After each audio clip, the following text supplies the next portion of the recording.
자, 우리는 계속해서 누가복음 말씀을 살펴보면서 하나님의 은혜를 나누고 있습니다. 특히 우리가 지금 살펴보고 있는 최근의 본문 말씀들을 보면 예수님께서 인간의 몸을 입고 이 땅에 오시기 전부터 또 오실 때까지 일들이 기록된 부분들입니다. 감사하게 생각하는 것은 우리가 이제 성탄절을 3주 앞둔 시점에서 우리가 예수님께서 오신 그때 일들을 여러 번에 걸쳐서 자세하게 살펴보는 것이 참 감사하다라는 생각이 들고, 또 그 일이 과연 우리에게 어떤 의미가 있는지를 살펴보게 되어서 너무나 행복합니다. 사랑하는 성도 여러분, 바라기는 오늘도 역시 계속해서 나누는 말씀을 통해서 저와 여러분들의 삶 가운데 우리의 구원이 되시는 예수님의 이 땅에 오심과 또 그로 인한 은혜를 온전하고도 풍성하게 깨닫게 되는 시간 되시기를 예수님의 이름으로 간절히 축원합니다.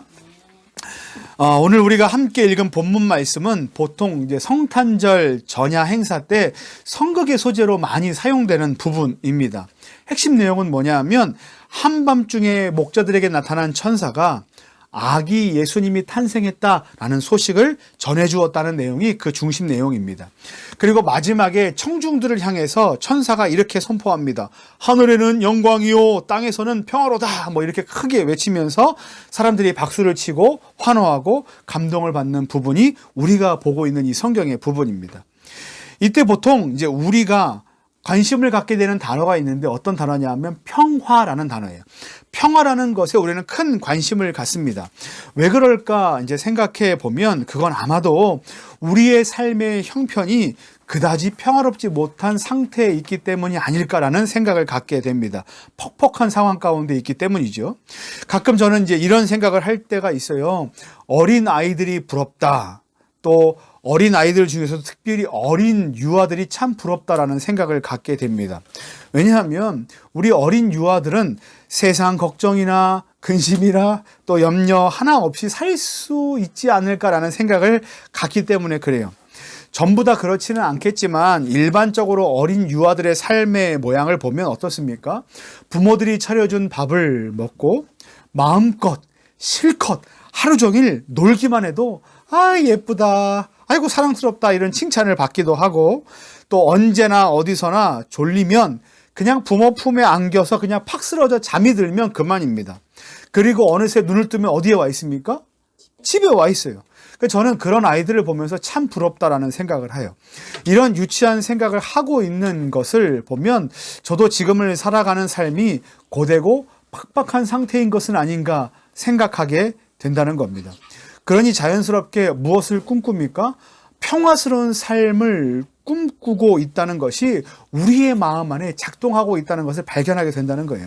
아기 예수님께서 이 땅 가운데 오셨을 때 당시의 상황이 어땠는지 혹시 기억하십니까? 지난번에 제가 팍스 뭐뭐뭐 이렇게 얘기했었는데 로마 제국은요 매우 평화로운 상태에 있었습니다. 그래서 그 당시의 상황을 우리는 뭐라고 말하냐면 팍스 로마나의 때라고 우리는 그렇게 부릅니다. 이 로마가 가장 평화로웠던 팍스 로마나의 기간이 200년 정도 되는데 그 시작이 언제부터였냐면 바로 호적을 명령한 가이사 아구스도, 그러니까 로마의 황제였던 아우구스투스 황제 때부터 200년의 시기까지가 바로 팍스 로마나의 시기였다는 거예요. 이 시대를 설명하면 이렇습니다. 이 시대는 국경, 그러니까 나라의 이 선 있죠. 외국과 이렇게 인접해 있는 그 국경의 수비가 매우 견고했습니다. 덕분에 다른 민족이 침입하지 못했고 또 때문에 전쟁을 하지 않아도 되는 때였습니다. 그러면서 덕분에 전쟁이 아닌 먹고 사는 생업에 안정적으로 종사할 수 있게 되었고 또 그 덕분에 어떻게 됐습니까? 경제적으로 부강하게 되었습니다. 그러니 자연스럽게 국내의 치안도 그리고 정치까지도 완벽하게 돌아갔던 말 그대로 팍스 로마나의 세계, 제국의 평화 시대가 바로 그때였다는 것이 우리가 알고 있는 역사적 사건입니다. 그런데 그런 평화의 시대에 천사가 나타나서 구원자 그리스도의 탄생을 이야기하며 말한 것이 무엇이라는 겁니까? 예수님께서 오는 것이 이 땅 가운데 평화로다라고 선포했다는 거예요. 그런데 여러분 좀 이상하지 않습니까? 그들은 이미 평화의 시대를 살고 있었습니다. 그들이 살고 있는 시대는 팍스 로마나의 시대였어요. 근데 예수님께서 이 땅 가운데 오신 것이 너희들에게 평화다라고 선언하고 있는 겁니다. 그러니까 평화가 널리 있는 그때에, 평화가 넘친다고 생각하는 그때에 평화를 주겠다 말하는 거예요. 이거는 너무나 이상한 마케팅입니다. 많은 것을 갖고 있는데, 좋은 것을 갖고 있는데 좋은 것을 주겠다고 말하니 그것이 사람들의 귀에 들릴 수 있겠습니까? 근데 여러분, 이건 전혀 이상한 게 아니에요. 왜냐하면 세상이 말하는, 세상 가운데 작동하는 그 평화와 예수님께서 허락하시는, 예수님께서 말씀하시는 평화는 전혀 다른 것이기 때문에 그렇습니다. 여러분, 제가 이번 주에 책을 봤는데 100년을 살아보니 라는 책으로 유명한 김형석 교수님의 인생 문답이라는 책을 봤는데 이런 재미난 문구가 있었어요. 외국 부모들은 자녀가 행복하기를 바란다 말하고, 한국 부모들은 자녀가 어떻게 하기를 바란다고 말할까요? 성공하기를 바란다라고 말해요. 외국 부모들은 행복하기를, 또 한국 부모들은 성공하기를 바란다. 그러니까 전혀 다른 차원의 이야기를 하고 있습니다. 어떤 것 같습니까? 맞는 것 같아요?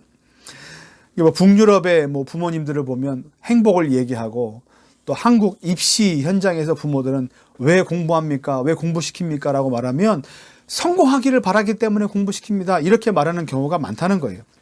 근데 사실 저는 이것이 둘이 다른 것 같지만, 행복, 성공, 다른 차원의 것이라고 표현되었지만 저는 모두 다 하나라고 생각합니다. 어떤 거냐면 평화로운 상태를 추구한다라고 생각합니다. 행복이건 성공이건 그것이 무엇이 되었든 간에 모두 자기가 원하고 바라는 것을 모두 다 할 수 있는 가장 이상적인 상태, 평화로운 상태를 꿈꾸고 있다는 거예요.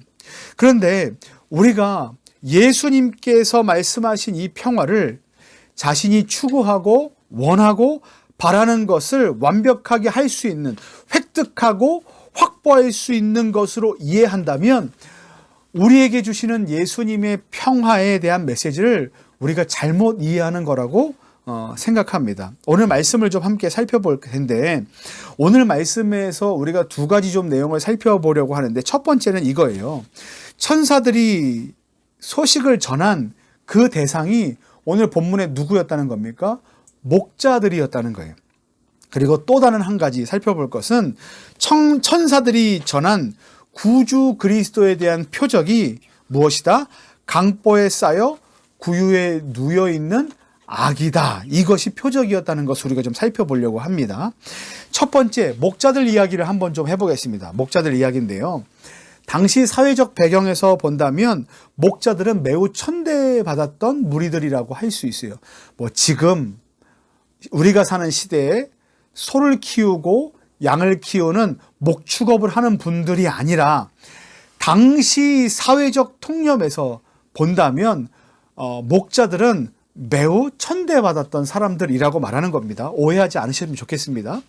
또 게다가 그들은 남들이 다 자고 있을 고요한 한밤중에 여전히 집이 아닌 들판에서 몇 날 며칠 동안 양떼를 지켜야만 했습니다.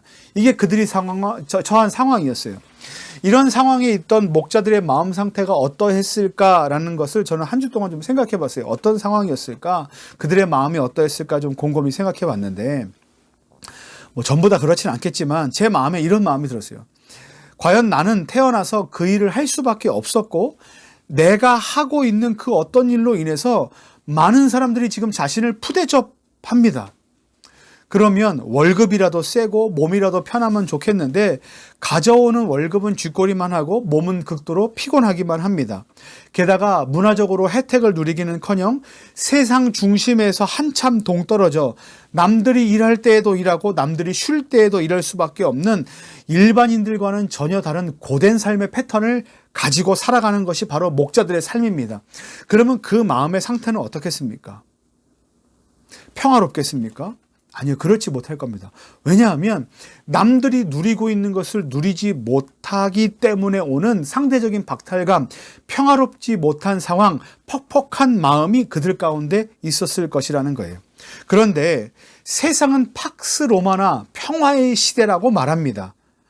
그럼에도 불구하고 그들은 어떤 삶을 살고 있습니까? 평화롭지 못한 삶을 살아가는 존재들이었다는 겁니다. 그러니까 세상이 평화를 말하지만 평화롭지 못한 삶을 살아가는 누군가가 어딘가에 있다라는 것이 오늘 성경의 본문의 내용입니다. 그런 평화롭지 못한 삶을 살아가는 이들에게 선포된 천사의 메시지가 뭡니까? 예수님으로 인하여 이 땅 가운데 평화가 올 것이다 라고 선언했다는 거예요. 또 한 가지 살펴볼 이야기는 뭐냐면 강보에 쌓여있는 또 구유에 누인 아기 예수입니다. 여러분, 강보는요 이렇게 그 꽁꽁 싸매어 이렇게 담요로 꽁꽁 싸매어져서 팔과 다리, 손과 아무것도 몸을 자기 마음대로 움직일 수 없는 상태의 아기를 말해요. 여러분, 목자들에게 나타난 천사가 구원자 예수 그리스도께서 다윗의 동네에서 태어나셨다라는 소식을 전했습니다. 그러면 그 소식을 전했을 당시에 다윗의 동네를 한번 떠올려 보면 좋겠어요. 지난주 말씀에 우리 다윗의 동네에는 호적하라라는 황제의 명을 따라 다윗의 동네로 몰려든 다윗의 자손들이 있었을 것이라고 우리는 얘기했습니다. 그러면 다윗의 동네에서 그리스도가 나셨다라고 했을 때 그리스도를 찾는 것은 매우 어렵습니다. 왜냐하면 누가 그리스도인가, 누가 구원자인가, 누가 왕인가 우리는 찾기 쉽지 않습니다. 만약에 단서가 주어졌으면 찾을 수 있지만 단서가 주어지지 않았을 경우라면 우리는 찾기 곤란한 상황 가운데 있을 겁니다. 그때 우리가 구원자를 찾는 방법이 뭡니까? 구원자가 될 만한 깜을 찾아내는 것 아니겠습니까? 어떤 사람에게 구원자는 전쟁터에서 멋지게 승리하는 장수의 모습일 수 있습니다. 또 어떤 사람에게 구원자는 지식과 지혜가 많은 학자의 모습일 수도 있고요. 또 어떤 사람에게 구원자는 많은 재산과 종들을 소유한 백만장자일 수도 있습니다. 또 어떤 사람에게 구원자는 많은 사람들이 따르고 추종하는 정치인, 또 연예인, 유튜버, 언론인, 스포츠맨처럼 인플루언서일 수도 있어요.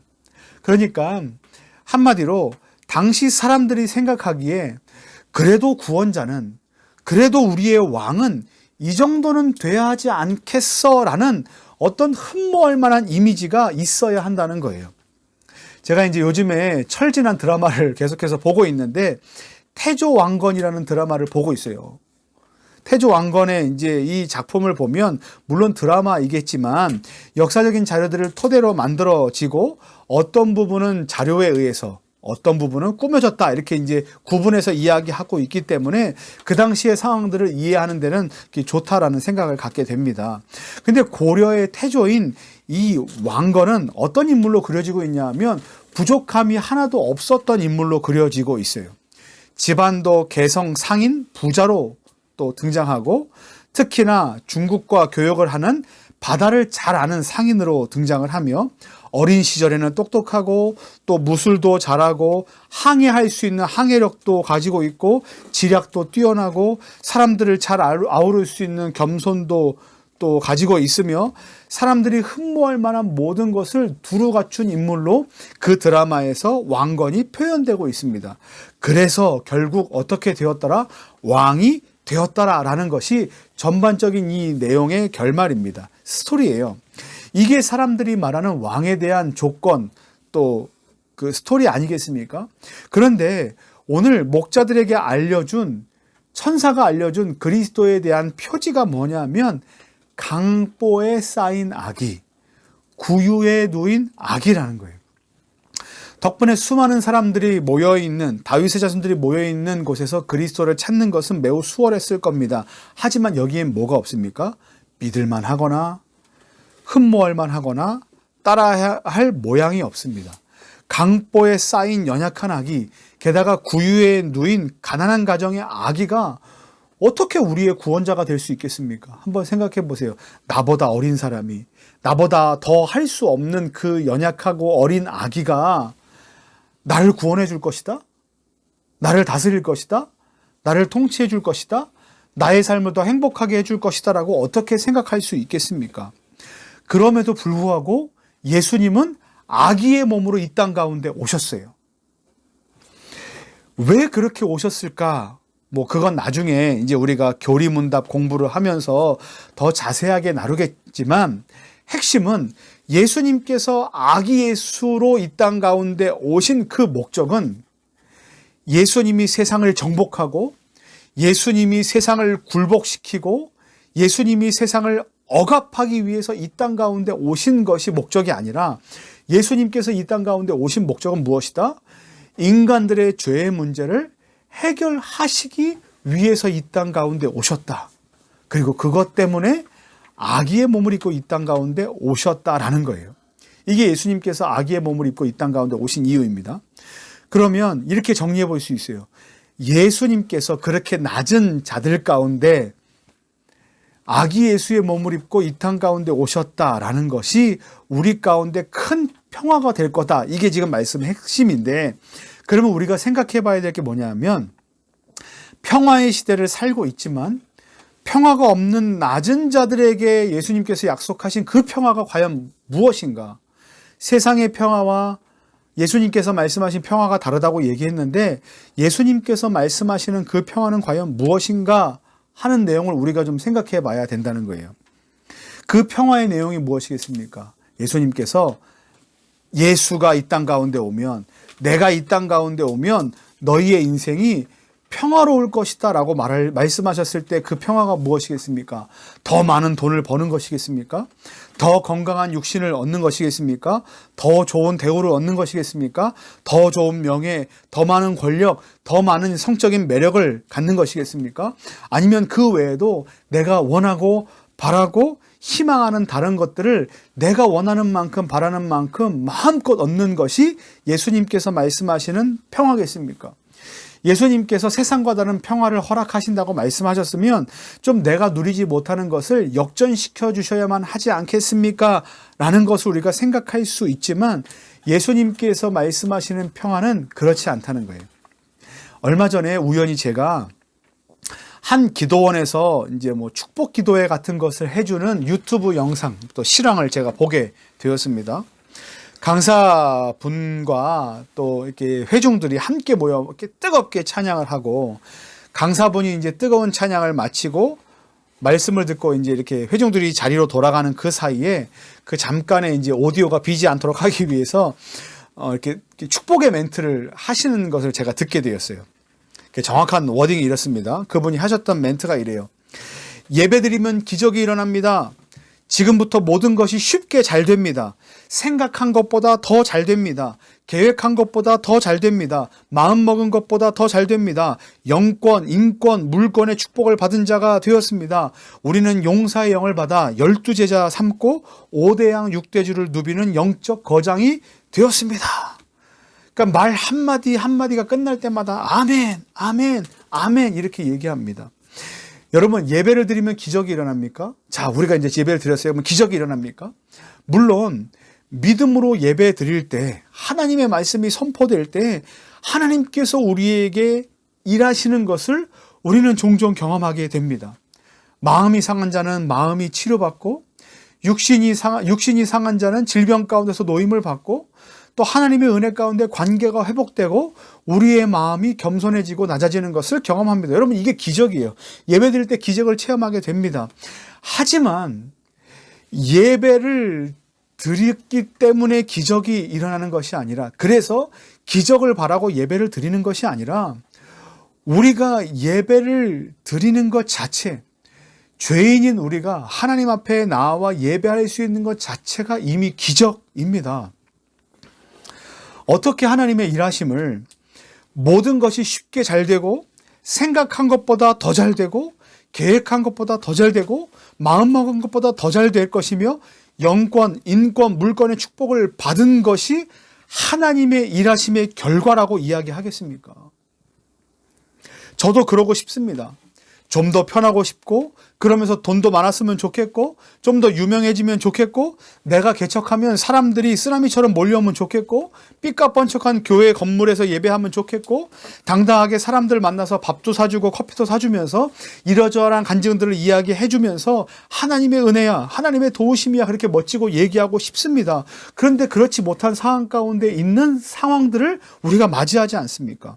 그러니까 그렇게 설명되지 않는 부분들이 우리의 삶에 더 많이 경험된다는 것을 우리는 눈으로 확인하며 살아갑니다. 그러면 모든 것이 예배하면 할수록 더 어렵고, 생각한 것보다 더 안 되고, 계획한 것보다 더 안 되고, 마음 먹은 것보다 더 안 되고, 영권, 인권, 물권도 없는 것 같은 자들은 어떻습니까? 5대양 6대지를 누비지 못하고 평생 시골에 살면서 신앙생활을 하고 목회를 해야만 하는 목회자와 성도들은 어떻습니까? 모두 다 예배의 실패자입니까? 하나님께 버림받은 자들입니까? 그렇지 않다는 거예요. 여러분, 성경에서 말씀하고 있는 이 평화는요, 모든 것이 잘 되는 평화가 아니에요. 성경에서 말하고 있는 이 평화, 예수님께서 주신다고 약속하신 이 평화는 만사형통, 만병통치의 평화가 결코 아닙니다. 그런데 가만히 돌이켜 보십시오. 우리는 어떻습니까? 늘 예수님으로부터 오는 구원, 평화, 이와 같은 메시지를 늘 이와 같은 눈에 보이는 것들로 한정짓고 환원시켜서 생각하고 믿으려고만 합니다. 평화는 잘 되는 것이다. 잘 되는 것이 곧 평화다. 그리고 그렇지 않은 것은 평화가 아니다. 그렇지 않은 것은 은혜가 아니다. 그렇지 않으면 기도하지 않은 것이다. 그렇지 않으면 예배를 잘못 드린 것이다 라고 우리는 환원시켜서 생각하려고 한다는 거예요.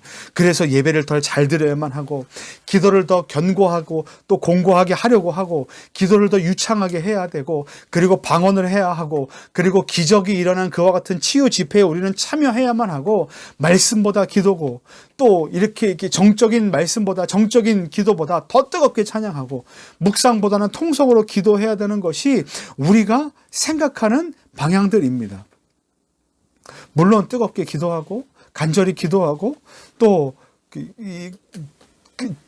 정확한 언어로, 워딩으로 기도하고 또 뜨겁게 기도하는 것이 우리 가운데 필요합니다. 그런데 그렇지 못한 것은 은혜가 아니고 평화가 아니다라고 말하는 것이 우리 가운데 잘못된 영적인 오해라는 거예요. 누가 그렇습니까? 제가 그렇다는 거예요. 누가 그렇습니까? 우리 모두가 그렇다는 겁니다. 근데 기억하실 것이 있습니다. 기쁜 소식을 들었던 목자들은 어떤 사람들이었다는 거예요? 천대받았던 사람들입니다. 그들은 자기 스스로 자신들의 삶의 한계를 역전시킬 수 없는 사람들이었습니다. 마치 어떤 사람들과 같았냐면 죄로 인해서 하나님과의 관계가 단절된, 죄로 인해 죽을 수밖에 없는 죄인들처럼 말입니다. 보십시오. 사람들이 팍스 로마나의 시대에 다들 이렇게 얘기할 겁니다. 황제는 자기 통치 덕분에 평화롭게 되었다라고 말할 거예요. 누구 덕분입니까? 자기 덕분이에요. 군인은 누구 덕분에 평화롭게 되었다고 말할 겁니까? 군인, 자기 덕분에. 정치관, 자기 덕분에. 사업가는 자기 덕분에, 자기의 사업력 덕분에, 자기의 정치력 덕분에, 자기의 전쟁 참여력 덕분에, 자기의 무술 실력 덕분에, 자기의 통치력 덕분에 지금 평화를 누리게 되었다라고 이 모든 평화의 조건, 평화의 능력과 실력을 누구에게로 돌립니까? 자기에게로 돌리고 자랑할 겁니다. 근데 목자는 어때요? 당시 상황에서 목자는 나의 양치기 능력 덕분에, 워워 하는 덕분에, 내가 양을 이리로 저리로 잘 몰았던 덕분에 평화의 세상이 도래했다라고 말할 수 있습니까? 없어요. 그런 생각을 할 수도 없고 그런 주장을 할 수도 없었던 사람들이 바로 목자들이에요. 꿈꿀 수도 없어요. 그런데 그들에게 선포된 메시지가 뭐예요? 예수님으로 인한 평화가 올 것이다. 여러분, 예수님뿐만 아니라, 교회뿐만 아니라 수많은 다른 종교들도 또 다른 사회적 이념들도 모두 다 평화에 대해서 말하고 평화를 추구합니다. 그 어떤 곳이 우리는 갈등을 원해, 우리는 망가짐을 원해 라고 말하겠습니까? 하지만 보십시오.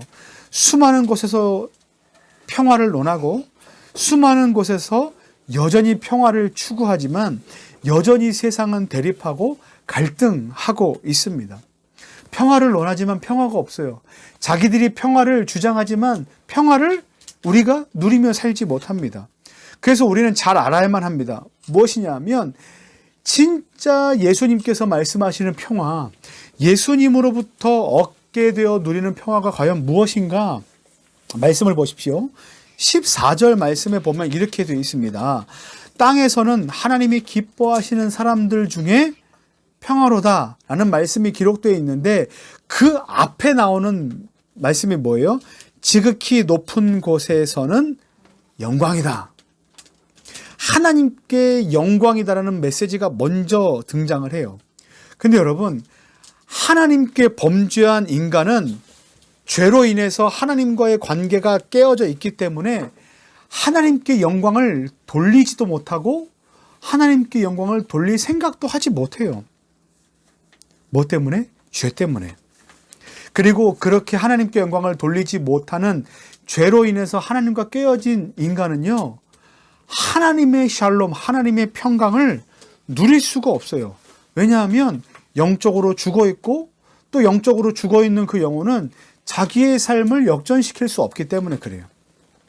근데 그때 오신 예수님께서 하나님께 영광이요 땅에는 평화, 그 사이에서 그것을 잇는 중보자가 되어주셔서 비로소 뭘 할 수 있습니까?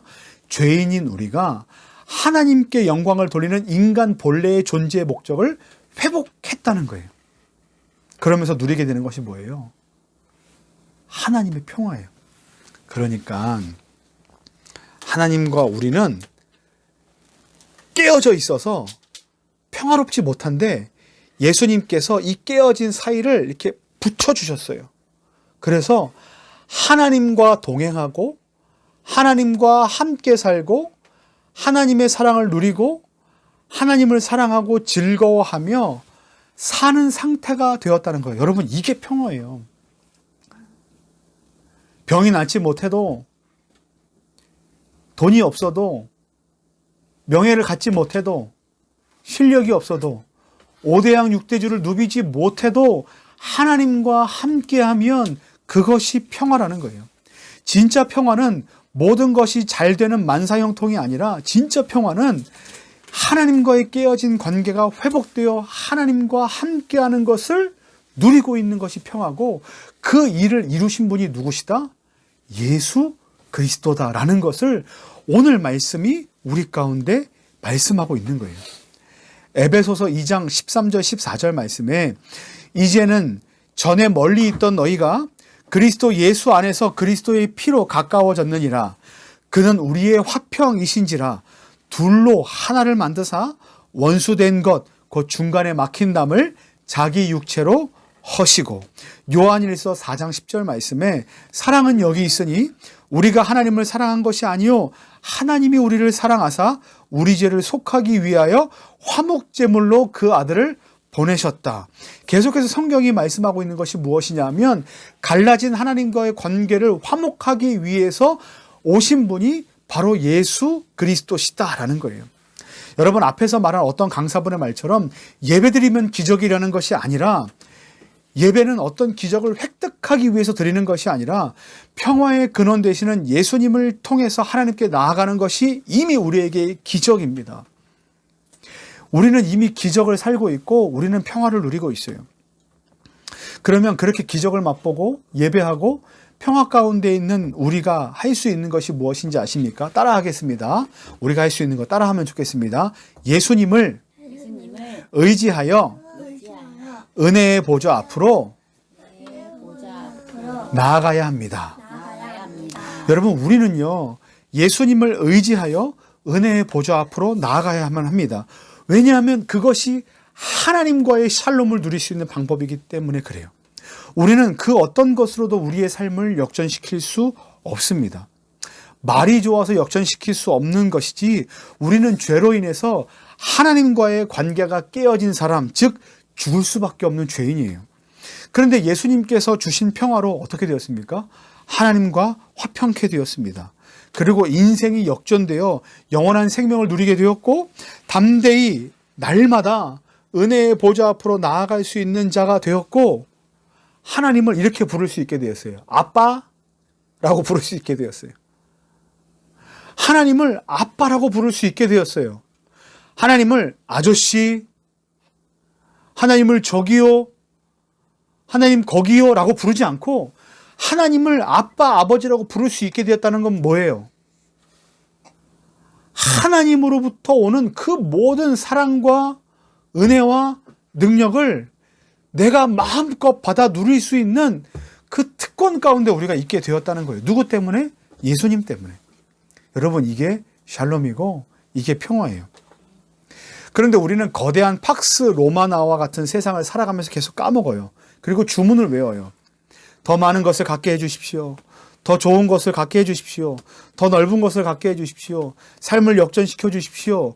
생각한 것처럼 잘 되게 해주십시오. 생각보다 더 잘 되게 해주십시오. 꿈꾸지도 않았던 것들도 잘 되게 해주십시오. 그리고 평화롭게 해주십시오. 라고 계속해서 주문을 외워요. 제가 이번 주에 이제 또 하나의 책을 읽은 것 중에 일본 작가 후지타 다카노리의 하류 노인이 온다라는 책을 읽었습니다. 하류 노인은 어떤 것을 말하냐면 이렇게 비참한 삶을 살아가는 하류 인생의 노인들이 많아진 시대가 일본 가운데 쓰나미처럼 몰려왔다라는 그 내용이에요. 그러니까 이 하류 노인이 되지 않기 위해서 정부는 정책도 잘 세워야 하고 또 사람들은 인식도 바꿔야 하고 연금도 잘 들어야 하고 인간관계도 잘 쌓아야 하고 저축도 많이 해야 하고 보험도 잘 가입해야 된다라는 주장의 책들, 노하우들이 여기에 잘 적혀 있습니다. 실제적인 어드바이스들이 잘 적혀 있기 때문에 도움이 되는 것 같아요. 그런데 문제는 그 책의 내용을 읽으면 읽을수록 제 마음 가운데 든 마음이 뭐냐면 공포심이었다는 거예요. 야, 연금을 이만큼 들어도 또 돈을 이만큼 벌어도 노인이 되어서는 하류 인생으로 살아간다 그러는데 우리의 가정을 돌아보니 뭐 거기까지 가지도 못하고 파산하겠다라는 마음이 제 마음 가운데 공포심으로 작용했다는 거예요. 그래서 저도 더 많이 가져야만 하고 더 얻어야 하고 또 더 많은 것을 이렇게 누려야만 한다, 이렇게 모아야만 한다라는 마음이 어떤 것인지 충분히 이해합니다. 근데 그것이 평안가? 아니요. 그 많은 것을 다 가지고도 하나님과 동행하지 못하면 그것은 샬롬이 아니라는 거예요. 그 많은 것을 누리고도 예수 그리스도를 힘입지 못하면, 예수 그리스도를 통해서 구원에 이르지 못한다면 그것은 진짜 평화가 아니라는 거예요. 진짜 평화는 뭡니까? 우리 복음의 주인 되시는 예수 그리스도를 통하여 하나님께 나아가 깨어진 하나님과의 관계가 회복된 것. 그래서 오늘도 하나님과 함께 살아가고 오늘도 하나님으로 인하여 기뻐하고 오늘도 하나님으로 인하여 즐거워하고 오늘도 하나님의 말씀을 듣고 그 말씀대로 순종하며 살아가는 것이 우리 가운데 진짜 기쁨이라는 거예요. 그런데 성도들도 무엇을 바라봅니까? 하나님의 샬롬 아닌 다른 것에서 우리는 평화를 누리기를 소망합니다. 여러분, 지금 우리는 어려운 시대를 살아가고 있고 더 어려워진다고 말하는 시대 가운데 우리는 놓여 있습니다. 이제 2022년 이제 4주만 살면 됩니다. 그러면 우리 2023년을 맞이하게 될 거예요. 2022년도 이렇게 어려웠는데 2024년은 어떨 것 같습니까? 더 어렵대요. 전문가들이 더 어렵대요.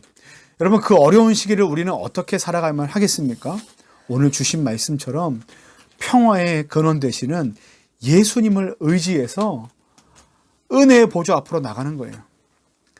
그리고 그분을 통해서 우리에게 주어진 하나님과의 평화, 하나님과의 샬롬, 하나님과의 동행을 우리가 누리며 사는 거예요. 여러분, 혼자 가는 인생은요, 그 인생을 살아갈 수 없어요. 그래서 하루 노인에서 뭐라고 말합니까? 사람들이 노년을 위해서 많은 인간관계를 맺어둬라, 뭐 이렇게 얘기하는데요. 물론 그것이 중요하지만 진짜 중요한 관계는 하나님과의 관계를 맺고 살아가는 겁니다. 사랑하는 성도 여러분, 바라기는 팍스 로마나와 같은 세상에서 진짜 평화가 아닌 것에 마음을 빼앗기지 마십시오. 모든 순간순간마다 예수님께서 베풀어 주시는 기적과 같은 은혜를 기억하셔서 날마다 은혜의 보좌 앞으로 담대히 나아가시기를 소망합니다. 그래서 하나님과 함께 하시고 하나님께서 허락하시는 샬롬, 평화의 삶을 넉넉하게 살아가시는 우리 복된 믿음의 성도님들 되시기를 예수님의 이름으로 간절히 축원합니다.